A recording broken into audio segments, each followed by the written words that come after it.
Bom, eu queria primeiro agradecer muito ao presidente Roberto Campos Neto pela apresentação, brilhante apresentação. Tomei várias anotações aqui, porque achei fundamental a sua análise com relação aos efeitos da invasão da Ucrânia no Brasil, quer dizer, o efeito sobre commodities, combustíveis, sobre a cadeia produtiva, a crise de energia, enfim, a aceleração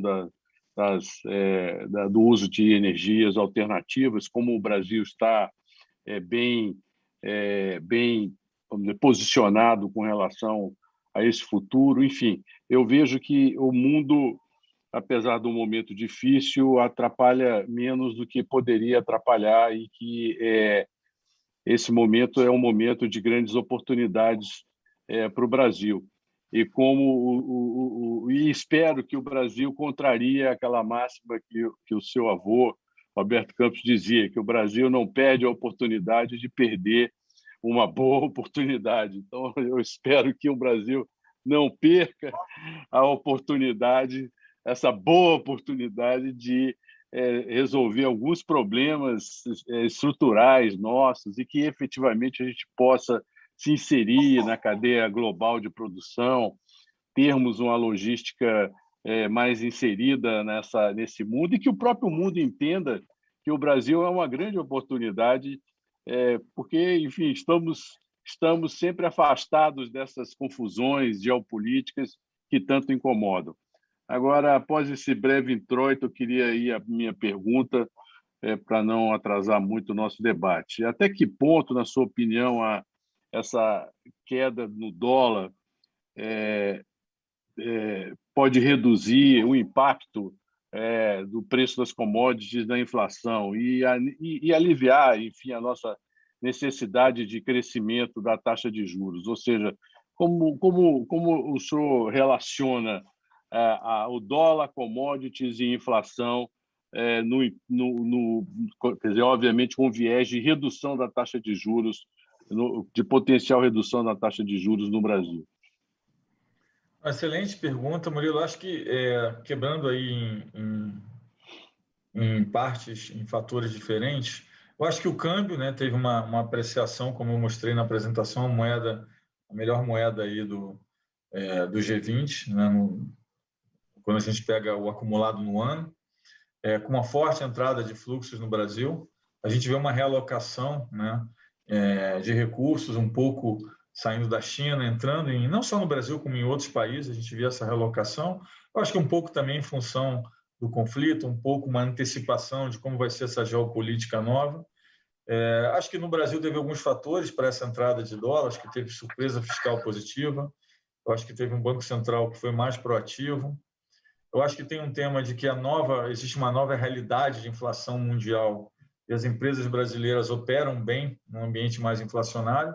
Então, as pessoas entendem que as empresas do Brasil estão acostumadas a ter desempenho bom num período de inflação um pouco mais alto. Então, tem um pouco disso. A gente viu uma entrada forte para a Bolsa, né? E acho que tem um tema também, olhando um pouco essa estabilização, né, vamos dizer assim, e essa oportunidade que o Brasil tem aí, como a gente falou. Então, a gente está vendo investimentos, porque parte é portfólio, parte não é, então acho que conta um pouco dos... Então, um pedaço é a queda do dólar, o outro pedaço é a parte de commodities, que a gente tinha já uma subida, de novo, um deslocamento um pouco da demanda. Aí agora a gente tem uma restrição de oferta, principalmente trigo impacta mais, mas a gente vê aí, através de fertilizantes, também surge um novo medo, né, de como isso pode impactar grãos de uma forma geral. A gente tem claramente aí um gargalo de fertilizante com uma concentração de insumos grande. Quando a gente pega, né, um impacto combinado no Brasil, eu dividiria em duas partes. Eu diria que, primeiro, metais, como eu disse, é um choque positivo para o Brasil, então acho que tem menos preocupação com isso. Quando a gente pega a parte de grãos, a gente vê de uma forma geral que quando a gente pega o preço de grãos na moeda local, ou seja, em real, ele está estável ou caindo. Por quê? Porque o que subiu o preço de grãos, na média, né, alimentos na média, o dólar mais do que compensou, ou compensou em alguns casos, ou mais que compensou. Então, não gera pressão inflacionária, porque o câmbio ele mais do que compensou esse movimento de commodity na parte de alimentos. Então, separei metais, alimentos, e aí tem uma outra parte que é combustível, que essa sim, a gente, mesmo com a apreciação que a gente teve, como o aumento do combustível foi muito alto, a gente ainda assim teve um efeito, né, altista para a inflação, e como eu mencionei, inclusive nesse último número, grande parte da surpresa foi essa, e aí mais do que a surpresa do número em si, foi a aceleração da passagem do preço, né, de gasolina para a bomba. A gente viu com aceleração diferente do que a gente vinha até então, uma aceleração um pouco mais intensa.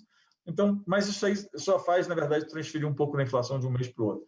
Então, eu diria que, respondendo a sua pergunta, essa queda do dólar, ela amenizou, ela serviu como um contraponto aí na alta de commodities, mas na parte de combustíveis isso não se deu, porque o combustível subiu mais. Eu acho, quando eu olho um pouco as estimativas que recebo do mercado de inflação, que algumas pessoas já colocaram o câmbio todo na conta, outras ainda não. A gente ainda vê muitas casas com câmbio de 5,25, 5,30, 5,35, né? E se a gente estiver nessa realidade geopolítica com o Brasil oferecendo oportunidade, parece que o fluxo, pelo menos de curto prazo, o fluxo para o Brasil, mesmo que ele não continue tão forte, eu acho que ele não tem característica de reversão. E aí a gente tem outros fatores que precisam ser analisados mais para frente, como a normalização de juros nos Estados Unidos, o que isso pode impactar, mas por hora eu diria que o efeito do câmbio tem sido muito benéfico, ele meio que serviu como amortecedor na parte de alimentos, metais é positivo, e combustíveis eu diria que aí não foi o suficiente.